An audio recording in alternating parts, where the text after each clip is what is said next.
He was the seventh recorded true white buffalo on the records now. Unlike albinos with the pink eyes and nose, he had the true dark eyes, nose, and hoofs. The odds of having one like him is 1 out of 41 million.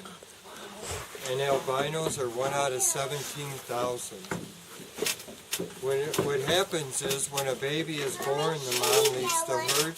They stay out for a few days to get the bonding and all the food that the baby needs. She didn't do that with this one. She ended up bringing it right back into the herd. They're not sure if it's because of the color. We do have predators out here that go after the young babies. It could have been that, or it could have been something when it was born, and the mom knew there was something wrong but didn't take care of it. And it ended up getting sick and only surviving a couple weeks. So when Gary let the word out that he had a true white, all the Native American tribes from all over the U.S. came here, had a big ceremony for him. They consider a true white an ancestor that comes back from the past to bring food and protection for the next generation. So when they were all here, they celebrated his life. Unfortunately, celebrated his death too. So what they did is they buried the heart and the liver underneath the stone. They consider that as where all the essence of life comes from. It's the heart and the liver. Wow. So we do have some pictures in the pavilion. You could see the baby and the mom. We also have a few pictures left on the bunkhouse wall. You can see the tribes having their ceremony. And you'll see the Native Americans here giving them offerings.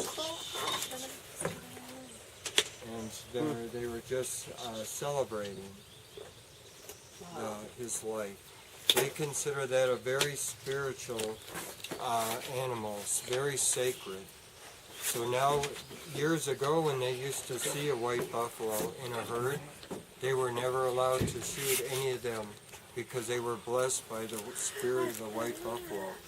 So then they had to go out and hunt another herd. So now they consider our herd kind of sacred, and the land is kind of sacred now. And they put a blessing on the land and the herd, and everyone that comes to visit this sacred spot here has a spiritual blessing. I sort of feel it. I'm serious. It's just sweat running down your back. Because this to them, Or to the corn in your Native pants. Americans, this is now a very sacred spot because of the spirit of the white buffalo. Now, were you working here when? Unfortunately, no. I wish I would have been, but I didn't get to see him.